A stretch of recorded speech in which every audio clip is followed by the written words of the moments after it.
Na noite do último sábado, no Hall H da San Diego Comic Con, a Marvel anunciou o Motoqueiro Fantasma estrelado pelo Ryan Gosling, revelou o novo Pantera Negra e exibiu o trailer mais assustador da história do estúdio. Mas o movimento mais importante desse painel não foi nenhum anúncio novo, cara, foi uma reescrita. 7 anos depois, a Marvel voltou ao final de Vingadores Ultimato, a maior vitória da história dos seus heróis, e transformou essa vitória oficialmente no prenúncio da maior derrota de todos eles. Oi, eu sou Gustavo Cunha, e se você acha que eu tô exagerando quando eu digo que o painel de sábado ressignificou o Ultimato, vem comigo, cara, porque esse elemento atravessa a noite inteira, certo? O estalo do Hulk, o sacrifício do Tony, a dança do Steve com a Peggy, tudo aquilo que fez a gente se emocionar em 2019 tá sendo requalificado peça por peça como o pecado original que o vilão da vez veio cobrar. E hoje a gente vai passar por absolutamente tudo o que foi anunciado por lá. Mas antes de começar o aviso de praxe, né, que nessa casa já virou lei, mais adiante eu vou descrever em detalhes o trailer exclusivo de Vingadores Doomsday, que foi exibido apenas para quem estava dentro do Hall H, incluindo diálogos, revelações sobre o passado do Doutor Destino e a cena que encerra todo esse material. Então, se você é do time que quer chegar em dezembro completamente zerado, considere-se oficialmente avisado, tá bom? Esse vídeo contém spoilers pesados desse trailer. Prossiga a partir de agora por sua conta e risco. Bom, começando pelo aquecimento, depois do Herbie, o robozinho do Quarteto Fantástico abriu os trabalhos, Kevin Feige subiu ao palco e avisou que aquele seria um painel focado nos filmes. As séries do Disney Plus e as animações ficariam para outro momento, provavelmente a D23, que acontece agora em agosto, né? O primeiro anúncio foi, curiosamente, um filme que nós já vimos, Vingadores Ultimato, volta aos cinemas no dia 25 de setembro, numa versão batizada de Ultimato Encore, com cenas novas e, mais importante, com algum tipo de surpresa na ponta final que conecta o filme diretamente com Doomsday. Sim, velho, e o trailer exibido no evento deixou a intenção escancarada, né? Ao invés de celebrar o Thanos ou o estalo, né, o blip, a montagem inteira focava no assalto ao tempo, os Vingadores viajando pelo passado, mexendo onde eles não deviam, e resgatava justamente aquela fala do Tony Stark avisando que quando você bagunça o tempo tende a revidar. Então repara na construção, a Marvel tá reeditando o próprio clímax para transformar a maior vitória dos heróis deles em uma espécie de cena do crime, você entende? Não é uma reestreia nostálgica, é a acusação formal sendo protocolada, e a gente vai entender isso daqui a pouco porque isso importa tanto, porque o vilão desse novo ciclo construiu o caso dele em cima exatamente dessa tese. Bom, na sequência subiu ao palco o justiceiro em pessoa, John Bernthal, que, convenhamos, tá vivendo o mês mais atarefado da vida dele em Hollywood, né, para apresentar uma cena estendida de Homem-Aranha Um Novo Dia, que estreia agora essa semana. A cena é aquela que os trailers já vinham picotando, né, o Homem-Aranha e o Frank Castle contra o Hulk dentro de um prédio do Departamento de Controle de Danos que tá em ruínas, e o detalhe que muda a leitura da cena inteira, né, não é o Hulk selvagem que a gente tá vendo, cara, é o Hulk inteligente, de suéter e tudo, só que visivelmente perdendo o controle, o que reforça a teoria de que tem alguém dentro da cabeça do Bruce Banner nesse momento do filme, possivelmente a personagem da Sadie Sink, que todo mundo já tá apostando que é a Jean Grey. A cena tem o Justiceiro descarregando munição sem cerimônia em cima do Golias Esmeralda, o Aranha puxando o Frank pelo chão com a teia dele, granadas alienígenas sendo tiradas ali do depósito do controle de danos, e até uma trocadinha de diálogo entre o Frank e o Peter sobre quem ficou em casa cuidando da MJ. Foi curto, eficiente, numa semana de estreia exatamente o aperitivo que precisava ser. Mas aí, Kevin limpou a garganta e veio o primeiro anúncio de verdade da noite. Antes mesmo do painel começar, as pessoas na fila já relatavam o barulho de um motor de moto ecoando pelo salão, e quando as luzes baixaram, a confirmação de um rumor que circula há anos: Motoqueiro Fantasma está chegando ao MCU com um filme marcado para 2028, e quem vai carregar a caveira flamejante é ninguém menos que Ryan Gosling. Eu adorei, cara. Ryan Gosling é um dos últimos grandes astros da geração dele, que nunca tinha encostado num filme de super-herói na vida, né? O cara foi indicado ao Oscar, virou fenômeno pop com a Barbie, e acabou de entregar um dos filmes mais elogiados do ano com o projeto Hail Mary, e escolheu justamente o personagem do capeta em cima de uma moto para fazer a sua estreia no gênero. E a escolha faz muito sentido, cara. Motoqueiro Fantasma é um personagem visualmente icônico, mas que ele nunca teve um filme realmente à altura, né? Aquelas duas tentativas com o Nicolas Cage são louváveis, são bacanas, mas estão aquém do que é o personagem nos quadrinhos, do que ele poderia oferecer. E a versão do Robbie Hayes em Agentes da S.H.I.E.L.D., que muita gente adora, ficou órfã, né? Naquele limbo de cânone que a Marvel finge que não existe. A direção ficou com o Shawn Levy, de Deadpool e Wolverine, e Kevin contou no palco que ele assistiu a um corte completo de Star Wars Starfighter, o filme que o Shawn Levy dirigiu com o próprio Ryan Gosling, previsto agora para maio de 2027, e ele ficou tão impressionado que ele contratou o diretor no ato, né? Ou seja, a dupla que a Lucasfilm montou acabou sendo recontratada pela Marvel antes mesmo do filme original estrear. Detalhe que ninguém respondeu, né? Qual o motoqueiro fantasma que nós vamos ter? O Johnny Blaze, Danny Cat, um terceiro nome, e a classificação também, né? Vai ser para maiores de idade ou vai ser uma classificação mais família? Perguntas que ficaram pairando no ar e eu suspeito que de propósito, velho, porque a resposta depende de como o universo vai estar depois de Guerras Secretas, né? A gente vai chegar lá. Eis que nós chegamos ao prato principal. Antes mesmo do painel começar, funcionários do estúdio tinham percorrido as fileiras do salão, distribuindo máscaras e mantos do Doutor Destino para a plateia inteira. Guarda esse detalhe, cara, porque a gente vai voltar para ele.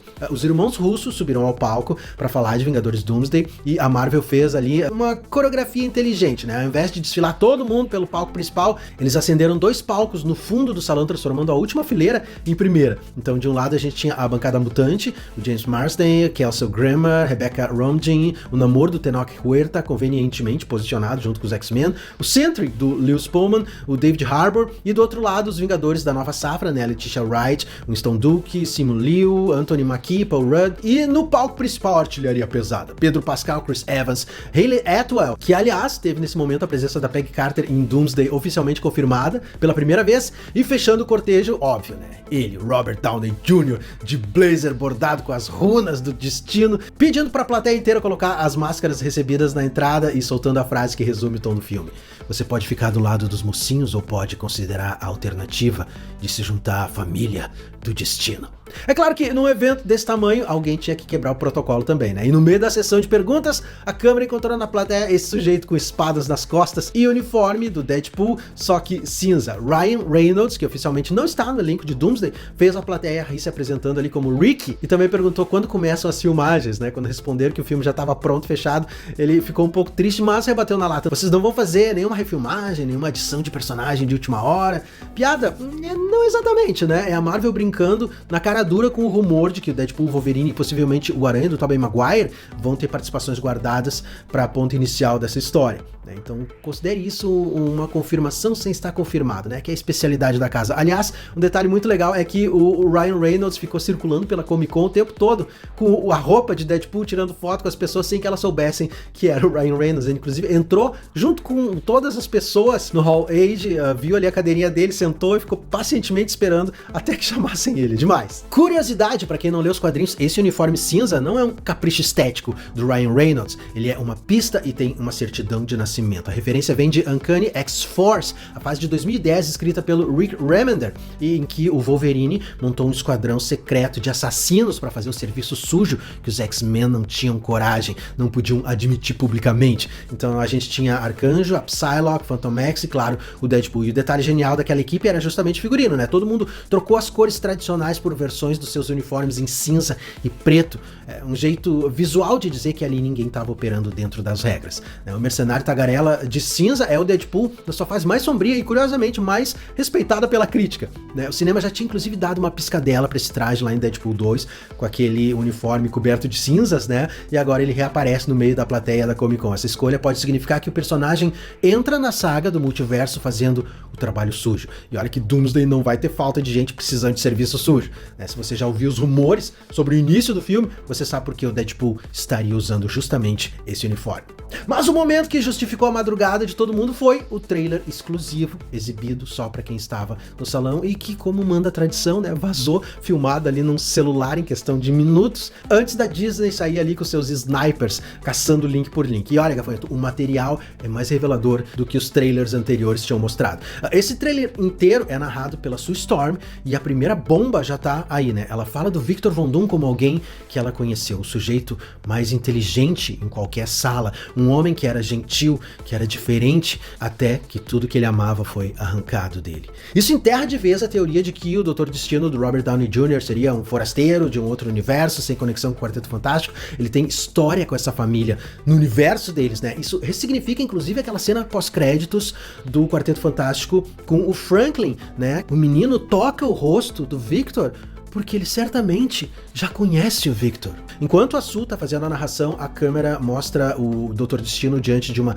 tapeçaria gigante com as figuras de uma mulher e uma menina, muito provavelmente a esposa e a filha que ele perdeu. A Sue arremata dizendo que sabia que o Victor estava perdido, mas não sabia que ele estava quebrado. E aí o Reed Richards aparece diante de uma paisagem de destruição, encara o antigo amigo e pergunta, primeiro num sussurro e depois aos gritos, Victor, foi você quem fez isso? E a resposta do Destino é a frase mais importante que a Marvel já divulgou sobre esse filme, meu velho. Ele diz, todos vocês viveram vidas roubadas e agora terão que devolvê-las. Ah, minha santa querupita, pensa comigo em quem tá nessa sala ouvindo isso, né? Steve Rogers, que voltou no tempo para viver uma vida que a linha temporal nunca permitiu, os Vingadores, que desfizeram o estalo que dentro da lógica fria do universo já tinha acontecido, os X-Men, que reescreveram a própria história mais vezes do que eu consigo contar, e o quarteto que negou ao Galactus o que ele veio buscar e empurrou o cara para um outro universo na mão grande. Cada herói do MCU tá vivo ou feliz por ter quebrado as regras. E o Dr. Destino chega com a conta dizendo que a fatura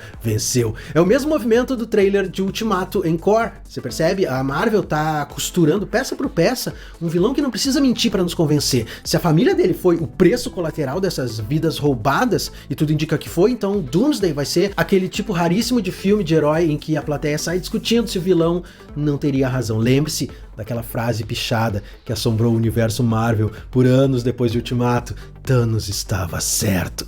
E o trailer fecha com o Thor prometendo que o Destino vai implorar pelo inferno, e o Dr. Destino segurando o Stormbreaker ali tranquilamente com 2 dedinhos respondendo, o inferno responde a mim. Ned chega a ficar arrepiado e ele ainda ressuscita meia dúzia de sentinelas com aquela feitiçaria buenacha toda verde antes de declarar, eu sou Destino. O que eu posso dizer, velho? Quando o Robert Downey Jr. pergunta ali ao público quem vai se juntar à família do Destino, isso não é só retórica, né? Ele sabe que muita gente vai ficar do lado dele. E a família do Destino, aliás, aceita qualquer um, né? Basta vestir a máscara e jurar a lealdade. Já a família do Tata é bem menos exigente, né? Ela só pede que na próxima vez que você for mandar vir qualquer coisa, de uma máscara do Dr. Destino a um filtro de barro para sua água, você use aquele meu link da Amazon, que tá aqui embaixo na descrição do vídeo, no comentário fixado, ou no QR Code que está aparecendo na sua tela, porque usando o meu link, você não paga um centavo a mais nas suas compras. A única diferença é que uma parte do seu investimento é revertida para ajudar a manter esse pequeno feudo independente da cultura pop e o seu protetor digital com as suas bandeiras da teoria improvável tremulando e tremulando. Seu clique é o que mantém esse soberano das especulações no poder. E se você não for mandar vir nada, pelo menos deixa seu like, né? Se inscreve aqui no canal, faz isso pelo Tata, porque acompanhar o painel de madrugada dá um trabalhão, principalmente no sábado de noite. Então tudo bem, de volta ao que a gente tava falando. Porque quando todo mundo achava que o painel ia terminar no trailer, né? Kevin puxa o clássico, mais uma coisa, e chamou ao palco Ryan Coogler. Pantera Negra 3 está oficialmente confirmado, com estreia marcada para o dia 15 de dezembro de 2028. O novo Pantera Negra vai ser o filho do T'Challa, aquele menino que a Shuri conhece ali na cena pós-créditos de Wakanda Forever. Só que crescido, né? Adulto, num salto temporal que ninguém explicou. E quem vai interpretar o personagem é o David Johnson, um ator britânico que roubou a cena em Alien Romulus, né? Fazendo ali aquele androide Wendy e que confirmou também esse talento em A Longa Marcha. Sinceramente, ninguém tinha esse nome ali nas apostas. As apostas da internet giravam em torno do James Idris. O rumor da vez também falava em conversas com o Denzel Washington e o Ryan Coogler para um papel no filme, e o Denzel Washington, aliás, nem foi mencionado nesse painel, o que mantém esse mistério em aberto. Em todo caso, o Johnson é uma escolha de quem estava ali prestando atenção nos atores em ascensão, né, não nas listas ali de fancasting. E é exatamente o tipo de aposta que fez o MCU dar certo lá atrás, quando escalar o Robert Downey Jr. foi considerado uma loucura. Você lembra? Né? Agora, a pergunta de $1 milhão continua sendo como é que o filho do T'Challa envelhece 10, 15 anos, enquanto que a Letitia Wright, que tá ali no palco, confirmadíssima no filme, continua com a mesma idade. A resposta mais provável mora justamente no filme que o painel evitou detalhar, Guerras Secretas. Né? A gente já sabe que esse filme vai funcionar como uma repaginada geral no universo, fundindo as realidades separadas, MCU, X-Men, Quarteto, tudo numa linha do tempo só, mais simplificada, com os ajustes de continuidade que forem necessários. Então, um mundo remodelado do zero é a desculpa perfeita para envelhecer um príncipe sem tocar no relógio biológico das demais pessoas. Ou seja, Pantera Negra 3 não é só o anúncio de um filme, né? É a primeira confirmação indireta de como vai ser o dia seguinte ao apocalipse multiversal das Guerras Secretas. E o que não foi anunciado também conta como história, né? Nada de elenco dos X-Men, apesar do filme do Jake Schreier já está em pré-produção, e o rumor do Adam Driver como Senhor Sinistro. Nada de Guerras Secretas, além da data, nenhuma menção a Sad Sync. A leitura mais óbvia é que com um novo dia estreando agora nessa semana e a D23 marcada para meados de agosto, a Marvel não pode anunciar a formação dos mutantes antes de revelar quem a Sad Sync interpreta, né? Ia ser queimar o próprio filme na semana de estreia. Então guarda o que eu tô dizendo, cara, a bomba mutante vai cair na D23 em agosto. E pra quem acha que o estúdio tá improvisando, Kevin Feige deixou escapar numa entrevista essa semana, que a gente comentou no vídeo passado, né, que a Marvel já tem os próximos 16 anos totalmente mapeados e desenhados, até 2042. 16 anos, cara! Eu nem sei o que eu vou almoçar amanhã. Bom, o que importa pra mim e pra você é que quando as luzes do Hall H acenderam, milhares de pessoas saíram daquele salão, ainda usando as máscaras do destino que elas receberam na entrada. E talvez essa seja a imagem que resume o momento da Marvel melhor do que qualquer anúncio, né? Depois de anos apanhando da crítica, apanhando da bilheteria, apanhando dos memes, o estúdio passou uma noite inteira pedindo que a gente vestisse a máscara uma última vez. E pelo menos por uma madrugada de sábado isso funcionou, né? A família do destino cresceu. Agora é esperar dezembro chegar, o mês em que a maior vitória dos heróis da Marvel, aquela que a gente celebrou de pé em 2019, finalmente vai apresentar a sua conta. E aí a gente vai descobrir quanto ela custou. Não esquece que tem aquele meu link da Amazon aqui embaixo na descrição do vídeo para você mandar vir tudo que você precisa para você ir para sua casa e de quebra ajudar esse canal a permanecer no ar. Eu vejo você muito em breve, cara. Até lá, fica com Deus, permaneça bem, permaneça seguro, tá certo? Uma vez mais, muito obrigado e até a próxima.